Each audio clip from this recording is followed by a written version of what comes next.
నువ్వు హాయిగా మహేంద్రగిరి పర్వతంలో తపస్సు చేసుకుంటూ ఉంటున్నావు, ఇంకా ఈ పని నీకొద్దు అని చెప్పి వాళ్ళు చెప్పారు.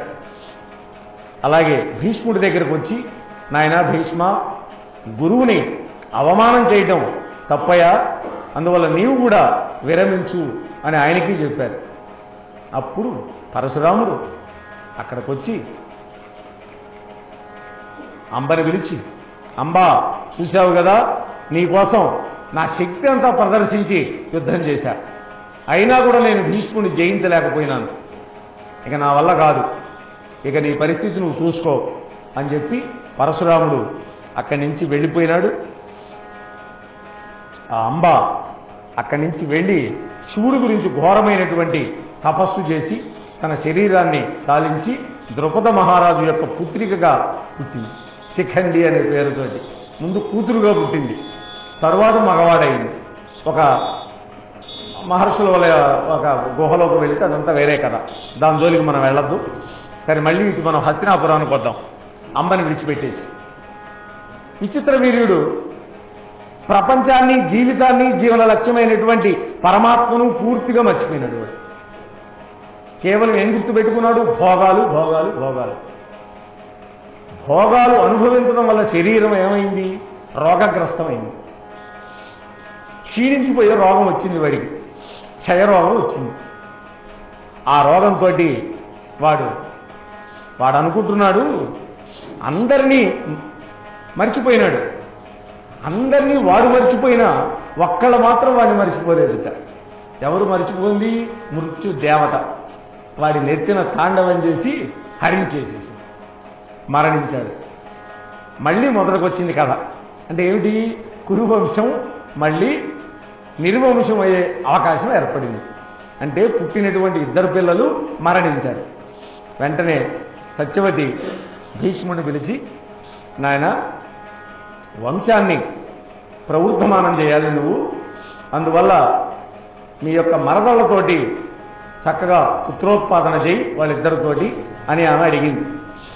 అమ్మా, నేను యావజ్జీవితము బ్రహ్మచర్య వ్రతాన్ని చేపడతానని నేను ప్రతిజ్ఞ చేశాను, దాని నుంచి నేను విడివడలేను.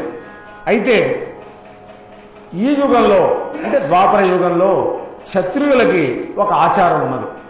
ఎప్పుడైనా సరే వంశం గనక ఆగిపోయే పరిస్థితి వస్తే దేవర న్యాయము అనేటువంటి న్యాయంతో ఒక తపస్సంపన్నుడైనటువంటి వాడిని, ఒక ఋషిని, బ్రాహ్మణుణ్ణి పిలిచి నియోగించి పుత్ర సంతానం సంప్రాప్తించవచ్చు. ఆ బ్రాహ్మణుడు కూడా కామదృష్టితో కాకుండా కేవలము సంతానం ఇవ్వడం కోసం మాత్రమే కలయిక జరిపితే అప్పుడు పుట్టేటటువంటి సంతానం మన వంశానికి చెందిందవుతుంది అనగానే ఆమె అప్పుడు ఒక విషయం, రహస్యం బయటపెట్టింది. ఇప్పటిదాకా ఎవరికీ తెలియని విషయం బయటపెట్టింది. నాయన భీష్మ, నేను పూర్వం మత్స్యగంధిని. నా జన్మ విషయం ఇవాళ నీకు చెప్తాను వినవయ్యా. పూర్వం ఉపరిచరుడు అనేటువంటి ఒక వసువు ఉన్నాడు. ఆయన యొక్క తపశ్శక్తిని మెచ్చుకొని బ్రహ్మదేవుడు అంతటి వాడు విమానం ఇచ్చాడు. ఆ విమానంలో ఎక్కడికి కావాలంటే అక్కడికి వెళ్ళేవాడు. అందుకని ఆయనకి ఉపరిచర వసువు అని వచ్చింది. మనకి అష్టదిగ్గజాల్లో ఒక ఆయన రామరాజభూషణుడు అనేటువంటి ఆయన వసు చరిత్ర ఒక ప్రబంధం రచించారు కదా, ఆ వసు చరిత్ర, వసు మహారాజు. ఆయన భార్య గిరిక. ఆయన ఒకనాడు వాళ్ళ నాన్నగారు పిలిచి, నాయన, రేపు తాతయ్య గారి కార్యక్రమం ఉంది, పితృకార్యం, నువ్వు అడవికి వెళ్ళి మాంసం తీసుకురమ్మన్నారు. క్షత్రియులు మాంసం పెడతారు, మనం గారెలు పెట్టాలి. ఈ యుగం గుర్తుపెట్టుకోవాలి. అందువల్ల నువ్వు వెళ్ళేదేమన్నా. కానీ ఆ అమ్మాయి, ఆయన భార్య ఋతుస్నాతగా ఉందండి. ఈయన మనసులో గుబులు. ఋతుకాలంలో సంగమించడం అనేది ధర్మం, కానీ పిత్రాజ్ఞ. ఈయన వెళ్ళాడు అడవికి. వెళ్ళేసరికి ఈయన మనస్సంతా ఆమె మీద ఉండటం వల్ల రేతపతనమైంది. ఆ రేతస్సు వృథా కాకూడదు, అమోఘమైంది కాబట్టి ఒక దొన్నెలాగా తయారు చేసి ఆకుతోటి దానిని కుట్టి దాంట్లో పెట్టి ఆ వీర్యాన్ని తన పెంపుడు డ్యాగుంది దానికిచ్చి భార్యకి పంపించాడు. ఆ డేగ వెళుతోంది ఆకాశంలో, ఒక సముద్రం మీద ఎగురుతో వెళుతోంది దాటి నీళ్లు. అంతలోపు ఇంకో డేగ ఆ యొక్క రేతస్సు మెరిసిపోతూ ఉంది. మాంసఖండమని భ్రమించి దాంతో పోటీ పడింది. ఇద్దరూ పొడుచుకోవడం వల్ల ఆ దొన్నె చిరిగి ఆ వీర్యం నీళ్లలో పడింది. ఆ నీళ్లలో ఒక చేప ఉంది, ఆ చేప మింగింది. ఆ చేప కూడా మామూలు చేప కాదు, అద్రిక అనేటువంటి ఒక అప్సరకాంత. శాపవశాత్తు చేప అయి ఉన్నది, మింగింది, గర్భం దాల్చింది. ఎవడో ఒక జాలరివాడు పట్టాడు, తీసుకువెళ్ళి ఇంత పెద్ద చేప అని తీసుకువెళ్ళి కోస్తే దాని పొట్టల నుంచి ఇద్దరు పిల్లలు వచ్చారు, ఒక అమ్మాయి ఒక అబ్బాయి. ఈయన వెంటనే రాజుగారి దగ్గరికి తీసుకెళ్ళి ఈ అబ్బాయిని మీరు తీసుకోండి అని వసుమహారాజుకు అప్పచెప్పాడు. ఈ అమ్మాయిని పిల్లలు లేని అలమడించిపోతూ ఉన్నటువంటి ఆ చేపల రాజు ఈ దాశరాజుకి ఇచ్చాడు పెంపకానికి. అక్కడ దాశరాజు దగ్గర నేను పెరుగుతున్నాను, దాశరాజు మా కన్న తండ్రి కాదు, ఈ విధంగా నా జన్మ వృత్తాంతం అని చెప్పి మా నాన్నగారు నన్ను యాత్రికులని పడవలో నుంచి అటు ఇటు దాటించమని చెప్తే నేను అక్కడ పడవ నడుపుతూ ఉన్నాను. ఒకనాడు పరాశర మహర్షి వచ్చాడు.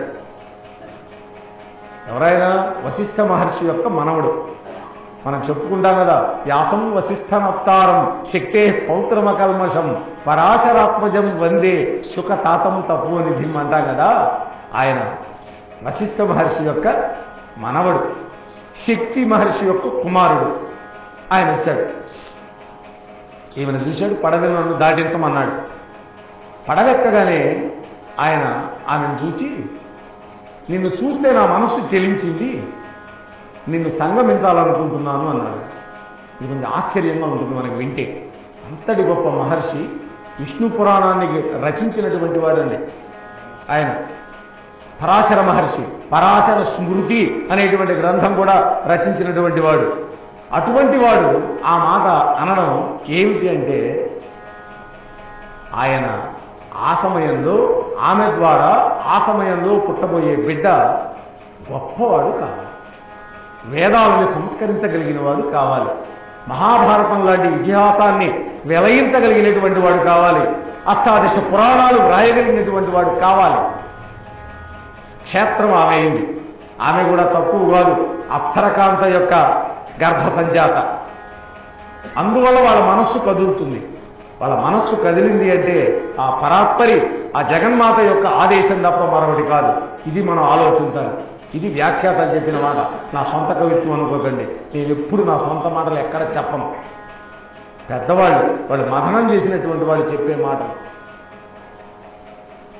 మల్లాది చంద్రశేఖర శాస్త్రి గారు ప్రవచనం చేసిన మహాభారతం కూడా యూట్యూబ్లో ఉన్నది,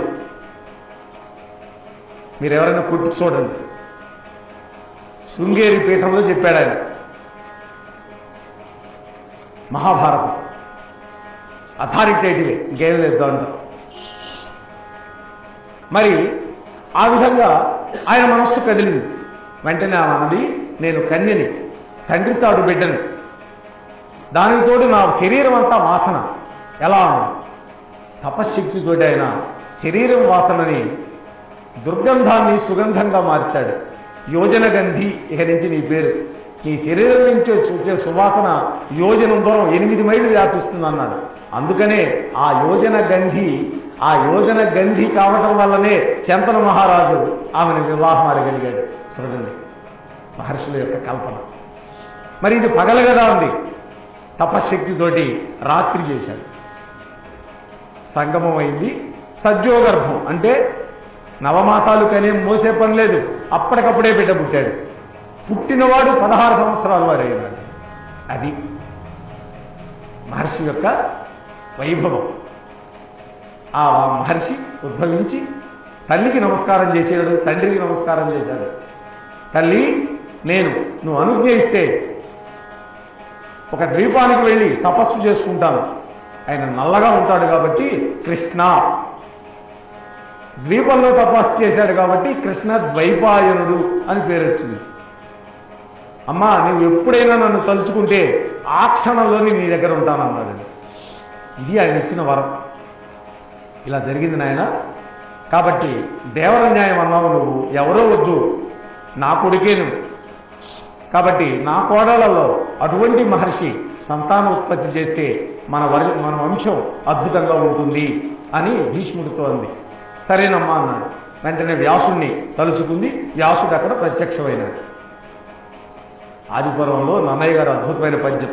సమయం లేదు, నేను విడిచిపెట్టి ముందుకెళ్ళాలి. ఎందుకంటే 2 రోజులు చెప్పాలి కనీసం భీష్ముడి గురించి చెప్పాలంటే, అంత పెద్ద కథ. సరే, వ్యాస మహర్షి వచ్చాడు, నమస్కరించాడు అమ్మకి. అమ్మ ఏమిటి అన్నాడు. విషయం అంతా చెప్పింది. ఆయన ఒక మాట చెప్పాడు, నన్ను గనక వాళ్ళు సమీపించగలగాలి అంటే వాళ్ళు సంవత్సరం పాటు వ్రతం చేయాలి. అలా చేసేటట్టయితే వాళ్ళకి మంచి పుత్రుడు పుడతాడు అన్నాడు. కాదయ్యా, అది జరిగే పని లేదు, ఇప్పటికిప్పుడే కావాలన్నాడు. సరే నీ ఇష్టం అన్నాడు. ఆయన సంతాన ఉత్పాదన చేశాడు. మొదటి అంబిక వెళ్ళిపోయింది. అంబాలిక, అలాగే ఇంకో ఆమె పేరు అంబాలిక. అంబిక మొదటి భార్య. అంబికతో ఆమె వెళ్ళగానే కళ్ళు మూసుకోవడం. ధృతరాష్ట్రుడు పుట్టాడు గుడ్డివాడు. అరే గుడ్డివాడు రాజ్యాంగం పనికిరాడని 2వ కోడలను పంపించింది. 2వ కోడల వల్ల పాండురాజు పుట్టాడు. అయినా కూడా ఆమె తృప్తి లేదు. మళ్ళీ ఇంకో సంతానం కావాలని పెద్ద అమ్మని బొమ్మంటే ఆమె దాసీని పంపిస్తే విదురుడు పుట్టాడు. ఇలా 3 పుత్రులు పుట్టారు. వాళ్ళు పెరిగి పెద్దయినారు. ధృతరాష్ట్రుడికి అప్పటికే గాంధారి అనేటువంటి ఆమె సుబలుడు అనే రాజు కూతురు శివుడిని తపస్సు చేసి 100 మంది పుత్రులు పుట్టే వరం పొందింది అని తెలుసుకొని భీష్ముడు మరి వంశం బాగా తామర తంపరగా పెరగాలంటే ఆమెనే తెచ్చి వివాహం చేయాలని తెచ్చి కట్టబెట్టాడు ధృతరాష్ట్రుడికి. తర్వాత పాండురాజుకి కుంతీదేవిని తెచ్చి వివాహం చేశాడు. తర్వాత మదరరాజు కన్య మాద్రిని తెచ్చి వివాహం చేశాడు. ఇలా కొంతకాలం జరుగుతూ ఉన్నది. ఇక్కడ వేటకు వెళ్ళాడు మన పాండురాజు. అక్కడ కిందముడు అనేటువంటి మహర్షి జింకల రూపంలో వాళ్ళు విహరిస్తుంటే వాళ్ళని కొట్టాడు. వాళ్ళ ద్వారా శాపం పొందాడు. నీ భార్యలని సంతానోత్పత్తి కోసం నువ్వు కనుక కలిసావా అప్పుడే చచ్చిపోతావన్నారు. ఇక ఆయన అన్నయ్యకి రాజ్యం విడిచిపెట్టేసి అడవికి వచ్చేశాడు 2 భార్యలతోటి. ఇక్కడ గాంధారి గర్భం ధరించింది. ఈ విషయం కుంతికి తెలిసింది, పాండురాజుకి తెలిసింది. పాండురాజు అన్నాడు, మనం కూడా పుత్రులను పొందుదాం దేవర న్యాయం ద్వారా అని అన్నాడు. అప్పుడు కుంతీదేవి బయటపెట్టింది, నేను కన్యగా ఉన్న రోజుల్లో దుర్వాసవ మహర్షి మా ఇంటికి వస్తే ఆయన సేవించే భాగ్యం నాకు కలిగింది. నా సేవలకు మెచ్చుకొని ఆయన ఒక మంత్రోపదేశం చేశాడు. ఆ మంత్రంతో ఏ దేవతను ఆహ్వానిస్తే ఆ దేవత ద్వారా నాకు పుత్రులు పుడతారు అని అనగానే ఆయన 3 పుత్రులు పుట్టారు. యముడు వల్ల ధర్మరాజు, భీముడు వాయుదేవుడి వల్ల, ఇంద్రుడి వల్ల అర్జునుడు. వెంటనే మాద్రి అడిగింది, నాకొద్దా అని కుంతీదేవి ఉపదేశం చేసింది మంత్రమానికి. ఆమె మంత్రానుష్ఠానం ద్వారా అశ్విని కుమారుల ద్వారా 2 పుత్రులని పుట్టారు. ఇక్కడ 5 పుత్రులు, అక్కడ 100 మంది పుత్రులు. కాకపోతే మొదటి పుత్రుడు ధర్మరాజు పుట్టడం, వాళ్ళు అక్కడ పుట్టకపోయేసరికి ఆమె గర్భతారణం చేసుకుంది. పిండం పడింది బయట. వ్యాసుడు వచ్చి 101 ముక్కలు చేసి ఆ 101 నేతి కుండలలో పెట్టి వాటిని ప్రవర్ధమానం చేయమన్నాడు. ఇక్కడ భీముడు, అక్కడ దుర్యోధనుడు పుట్టారు. ఇక్కడ భీముడు పుట్టినప్పుడు దేవదుందుభులు మోగితే అక్కడ దుర్యోధనుడు పుట్టినప్పుడు నక్కలు ఊడలు వేసింది. దిక్కులన్నీ ఎర్రబారిపోయినాయి, ఉల్కలు రాలిపోయినాయి. వెంటనే వచ్చి వాళ్ళంతా వీడిని విడిచిపెడితే వంశం నిలబెడుతుందంటే పుత్ర వ్యామోహంతో ధృతరాష్ట్రుడు ఒప్పుకోవాలి.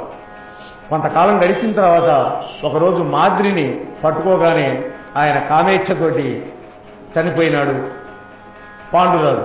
వెంటనే ఆ చతశృంగ పర్వతం దగ్గర నుంచి అక్కడ మహర్షులందరూ కూడా వాళ్ళ 5గురిని తెచ్చి ఇక్కడ ఒప్పజెప్పారు. ఇక్కడ 100 మంది, వాళ్ళ 5గురు 105 మంది. ఈ 105 మంది కలిసిమెలిసి ఉంటే అసలు భారత కథే లేదు. వాళ్ళలో భీముడు మహాబలవంతుడు. వాడి యొక్క బలాన్ని చూసేసరికి వాళ్ళందరికీ కళ్ళు మండి వాడిని ఎట్టయినా చంపాలి అని నానా ప్రయత్నాలు చేసి వాళ్ళల్లో వాళ్ళు విద్వేషాలు పెరిగిపోయి వాళ్ళకి యవ్వనం సంప్రాప్తించిన వాళ్ళు ఇదిగా ధృతరాష్ట్రుడికి తన కొడుకుని యువరాజు చేయాలన్నారు. వాళ్ళు ఎవ్వరూ ఒప్పుకోలే. అందరూ ధర్మరాజుని యువరాజు చేశారు. కానీ ఎట్లా వీళ్ళని తొలగించుకోవాలి అని ఆలోచన చేసి ధృతరాష్ట్రుడు వాళ్ళని వారణావతానికి పంపటం, అక్కడ లక్క ఇంట్లో పెడితే విదురుడే వాళ్ళకి సలహా ఇచ్చి వీళ్లే ముందుగానే తగలబెట్టి వాళ్ళ 5గురు అమ్మను తీసుకొని ఏకచక్రపురానికి పోవడం, అక్కడ నుంచి ద్రుపదరాజు దానికి వెళ్ళి అక్కడ ద్రౌపదీదేవిని స్వయంవరంలో గెలుచుకొని పెళ్లి చేసుకొని వాళ్ళు ఉన్న విషయం ధృతరాష్ట్రుడికి తెలిసింది. వెంటనే భీష్ముడు మాట్లాడుతున్నాడు, నాయన వాళ్ళు దైవవశాత్తు బతికారు. నీ తమ్ముడు కొడుకులు, నీ కొడుకులు ఎలానే నీ తమ్ముడు కొడుకులు కూడా అలానే. నీ తమ్ముడు నిన్న ఎంత బాగా సేవించాడు నువ్వు జ్ఞాపకం చేసుకో, వాళ్ళని పిలిపించు, వాళ్ళ రాజ్యం వాళ్ళకు అప్పచెప్పు అని ఆయన చెప్పాడు, విదురుడు చెప్పాడు. ఎంతమంది చెప్పినా మరి వినాలిగా, లేకపోతే దుర్మార్గుడు అనుకుంటారుగా. పిలిపించాడు. చక్కగా ఇగో ఖాండవ ప్రస్థాన్ని మీకు రాజ్యంగా ఇస్తున్నాను, మీరు వెళ్ళి చేసుకోండి అంటే వాళ్ళు శ్రీకృష్ణ పరమాత్మ యొక్క దివ్య యొక్క అనుగ్రహంతో అక్కడ ఇంద్రప్రస్థము అనేటువంటి నగరం నిర్మాణం చేసుకొని చక్కగా అక్కడ వాళ్ళు ఉంటూ ఉన్నారు. ఎప్పుడైతే వాళ్ళు అక్కడ ఉంటూ ఉన్నారో ఖాండవ ప్రస్థాన్ని, అక్కడ ఖాండవ వనాన్ని దహించిన సందర్భంలో మయూరు అనేటువంటి వాడిని కాపాడాడని మనం చెప్పుకున్నాం మనం కృష్ణుడు కథలో. అవన్నీ మళ్ళీ అక్కర్లేదు. మయసభ నిర్మాణం జరిగింది. తరువాత రాజసూయ యాగాన్ని చెయ్యాలి అని సంకల్పం చేయడం జరిగింది ధర్మరాజు నారదుడి యొక్క ప్రబోధం వల్ల. ఆ విధంగా వాళ్ళు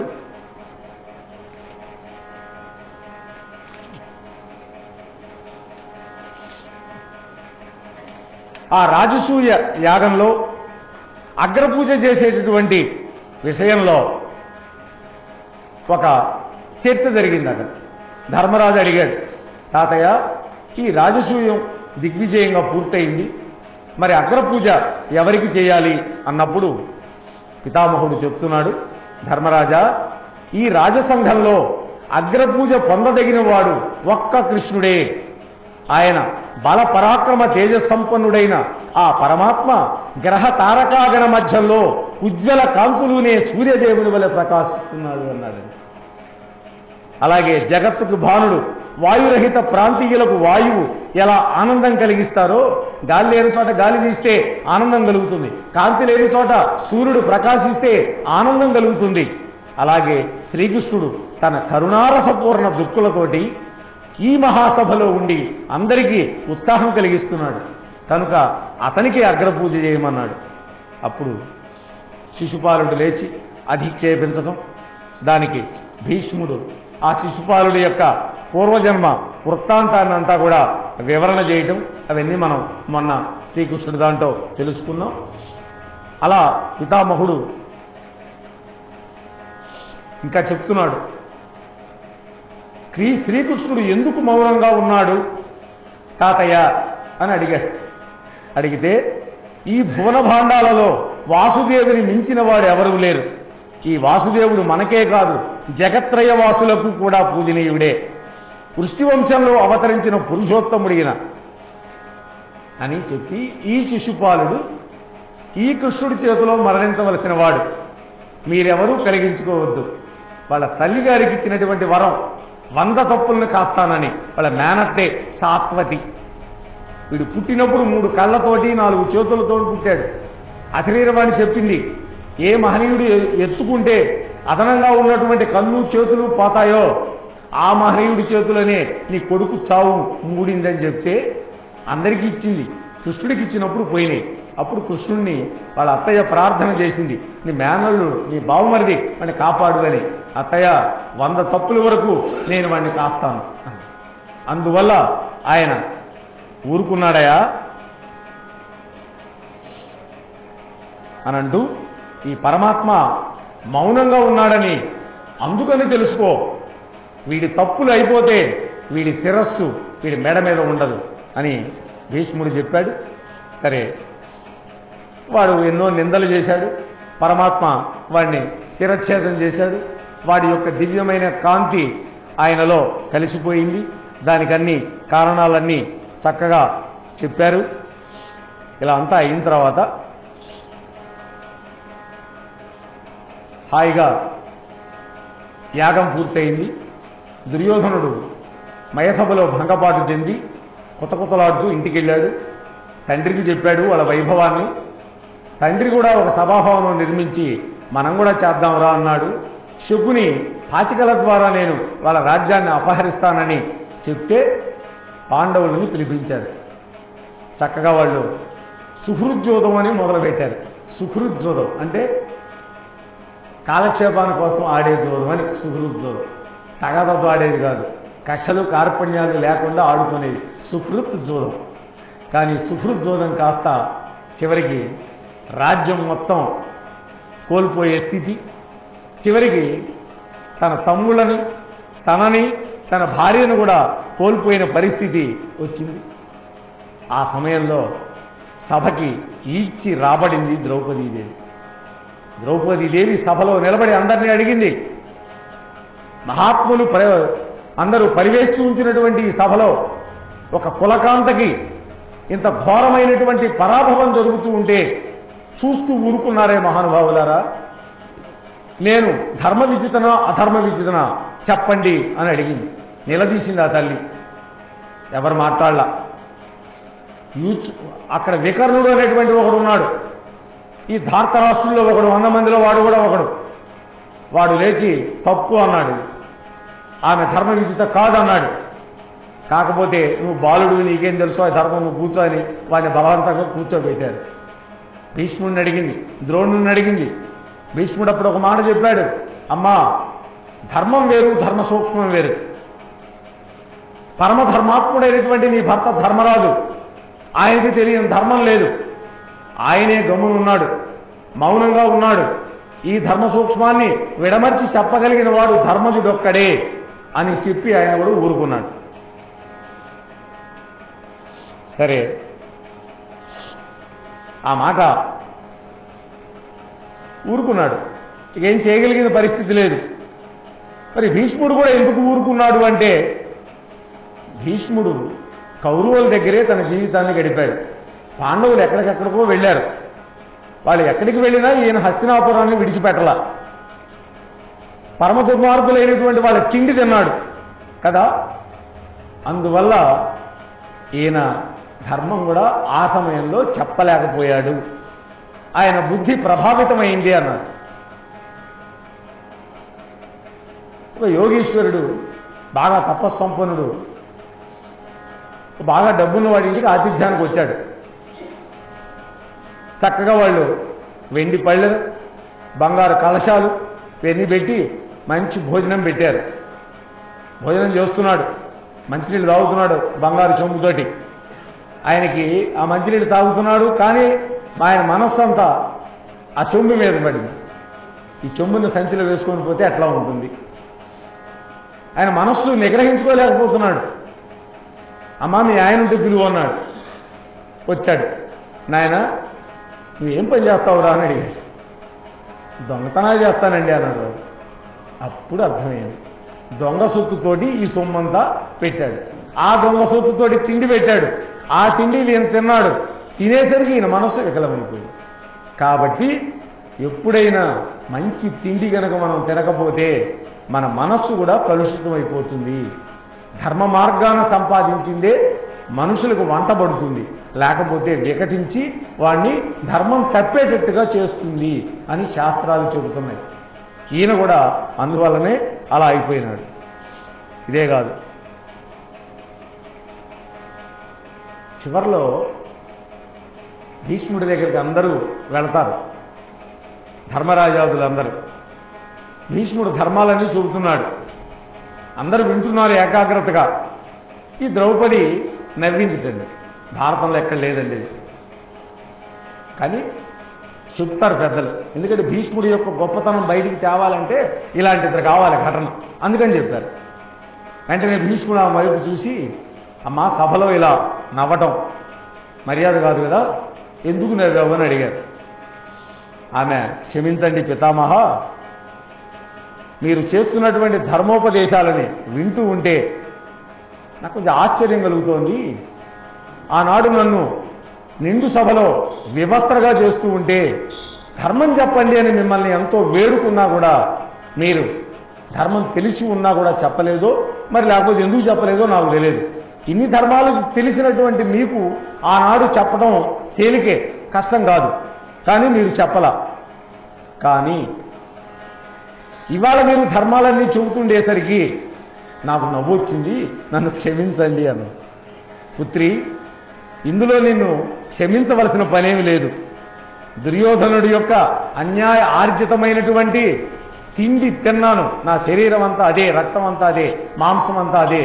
కానీ మీ ఆయన అర్జునుడు ఉన్నాడే, వాడు కొట్టినటువంటి బాణాల వల్ల రక్తం అంతా కారిపోయింది. అదంతా నాలో లేదు. ఇప్పుడు నేను స్వచ్ఛత పొందాను.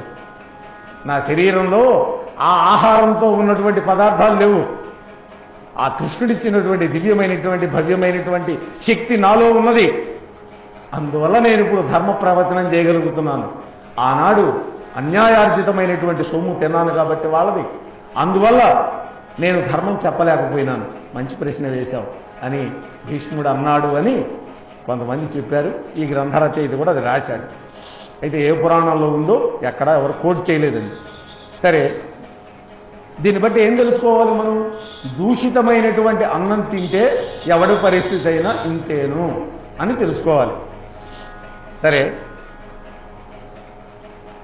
ఆ విధంగా అనుద్యూతం జరిగింది. దాంట్లో 12 సంవత్సరాల అరణ్యవాసం, 1 ఏడాది అజ్ఞాతవాసం నియమం పెట్టుకున్నారు. 12 ఏళ్ళు అరణ్యవాసం పూర్తి చేసి 13వ ఏడాది విరాట నగరంలో వాళ్ళు అజ్ఞాతవాసం చేస్తూ ఉన్నారు. సంవత్సరం వస్తున్నది. వాళ్ళని కనిపెడితే మళ్ళీ పంపించవచ్చు 13 ఏళ్ళు. కనిపెట్టడానికి చారులను పంపించాడు. ఎవరు వెళ్ళినా ఎతికినా కనపడలా. చివరికి వాళ్ళు వచ్చారు. అయ్యా, అన్ని దేశాలు తిరిగాం, కానీ ఎక్కడా వాళ్ళ జాడ మాకు తెలియలేదు. కానీ మీకు ఒక్క విషయం చెబుతాం. మత్స్య దేశంలో కీచకుడు అనేటువంటి సింహబలుడు అర్ధరాత్రి ఎవడో గంధర్వుడు వచ్చి చంపేట. అదొక విషయం తెలిసింది. జీమూత మల్లుడు అనేటువంటి వాడిని ఒక వంటవాడు ఓడించాట. ఈ 2 విషయాలు మీకేమైనా ప్రయోజనపడతాయేమోనని మాకు తెలిసినవి చెబుతున్నాం అన్నారు. వెంటనే వీళ్ళు ఆలోచన చేశారు. తాతయ్యని అడిగారు. కొంతమంది అన్నారు, ఎక్కడా కనపడలేదన్నారు కదా, వాళ్ళు అరణ్యాల్లో శుష్కించిపోయి ఎప్పుడో క్రూరముగాల బారిన పడి చచ్చి ఉంటారు, లేకపోతే ఈ అరణ్యవాసం అజ్ఞాతవాసం చేయలేక ఆత్మహత్య చేసుకొని చచ్చి ఉంటారు, ఇంకా వాళ్ళు ఉండే అవకాశమే లేదు అని కొంతమంది అన్నారు. రకరకాల వ్యాఖ్యానిస్తున్నారు. అప్పుడు ద్రోణుడు లేచి, పాండవులంటే ఎవరనుకుంటున్నారు మీరు? వాళ్ళు దేవతల యొక్క అంశతో జన్మించినటువంటి మహనీయులు. వాళ్ళని ఎవరూ చంపలేరు, వాళ్ళని ఎవరూ ఓడించలేరు, వాళ్ళు మరణించే అవకాశమే లేదు. అలాగే దేవేంద్రుడి దగ్గర అర్థసింహాసనాన్ని పొందాడు నా శిష్యుడు అర్జునుడు.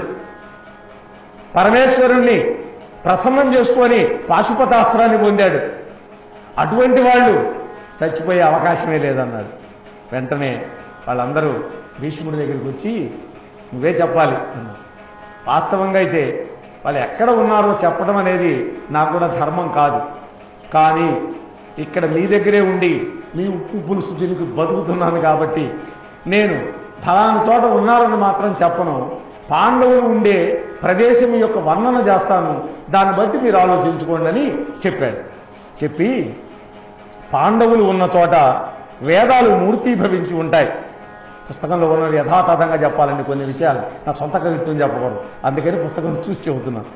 విద్య వికసిస్తుంది, యజ్ఞయాగాదులు విరివిగా సాగుతాయి, పాడి పంటలతో భూమి తొలతూగుతుంది, సకాలంలో మేఘాలు వర్షిస్తాయి, ప్రజలకు రోగభీతి ఉండదు, ఒక్కరు కూడా కర్కశంగా మాట్లాడరు, ఉపద్రవాలు అక్కడ పుట్టవు, గాలి చల్లగా మెల్లగా వీస్తుంది, ఆ దేశంలో నాస్తికులు ఉండరు, భయం ఉండదు, గోవులు బాగా పాలిస్తాయి, మధుర ఫలాలు అధికంగా ఫలిస్తాయి, ప్రజలందరూ కూడా తమ తమ కులాచారాలను పాటిస్తూ చక్కగా బతుకుతారు.